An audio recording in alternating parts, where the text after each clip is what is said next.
Thanks for listening to Podcaster. Yes, this is a real live radio station that runs podcasts 24 hours a day, 7 days a week. It's called podcaster.fm, and it's PODCASTRR, podcaster.fm. That's our streaming channel. You can take a listen to that anytime, 24 hours a day, 7 days a week. Check out everything about Podcaster at podcaster.com. This is an excerpt from a podcast done by Steve Taylor of Breaking Green. He interviews Dr. Helen Caldicott. Now, I'll be upfront with you. This is a little bit graphic because Helen Caldicott, Dr. Helen Caldicott, is a physician. And what she's going to do is she's going to describe what happens to the human body in the event of a nuclear war. And once again, if you're a little bit squeamish, you may want to tune this out. But otherwise, listen to it. It's very impactful, and I think you will find it a little bit disturbing, but scary as well, too. I would like you to share with us, as a physician and as a person who's studied this, what a nuclear attack would look like. It'll come in on a missile traveling at 20 times the speed of sound, and as the weapons are crossing space, takes half an hour, the other country's radar picks it up and then they launch their weapons so that their weapons aren't destroyed by the incoming weapons, and then the whole thing goes off. Launch on warning, that's called. If it explodes at ground level on a clear day, 20 megatons, it will dig a hole 3/4 of a mile wide and 800 feet deep, turning all the buildings in the earth below to radioactive fallout shot up in the mushroom cloud. At those temperatures, marble and steel vaporize, let alone human bodies. 6 miles from the epicenter, every building flattened and every person killed. People are vaporized. In Hiroshima, there was a little boy reaching up to catch a red dragonfly on his hand against the blue of the sky.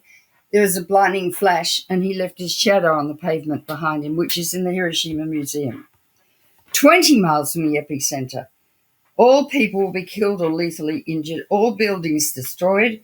People who glance at the flash 6 miles away, their eyes will melt and run down their cheeks. John Hershey wrote a book called Hiroshima, and he said, there were about 30 men, all in exactly the same nightmarish state.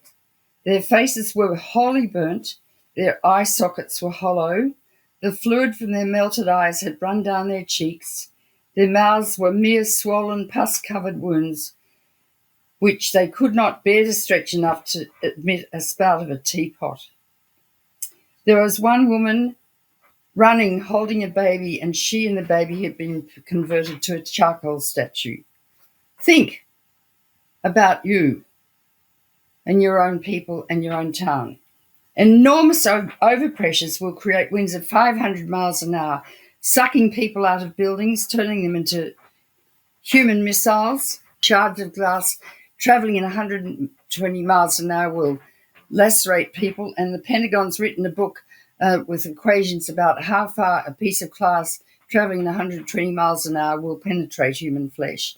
The overpressures will cause ruptured tympanic membranes, ruptured lungs, pneumothoraxes, and the like. Huge buildings will collapse into their streets, and a huge amount of radiant heat will be producing thousands of severe burns. A burn patient is the most difficult patient we ever treat. It takes months and months, transfusions, skin grafts, and even then often the patient dies. 26 miles from the epicenter, the heat will cause buildings to spontaneously burn. As the fires burn, they will coalesce coast to coast, north to south, and the whole of the United States will burn. And a huge cloud of black radioactive oily smoke will be lofted into the stratosphere. And this will be in Russia and Europe and all over, covering the earth with a cloud so thick it will block out the sun for a year. Temperature will drop below freezing and it will be dark, and everyone will freeze to death in the dark. That's called nuclear winter. People don't know this. They don't know this.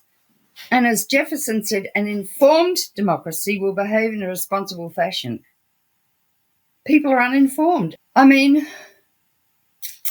what are we going to do, Steve? That's Dr. Helen Caldicott, a physician who gives us a very, unfortunately, realistic view of what happens to people, you and me, during a nuclear war, and we hope that never happens. That's excerpted from a podcast done by Steve Taylor from the Breaking Green podcast. You can check that out at breakinggreen.buzzsprout.com. Once again, that's breakinggreen.buzzsprout.com. More podcasts coming up right here on Podcaster.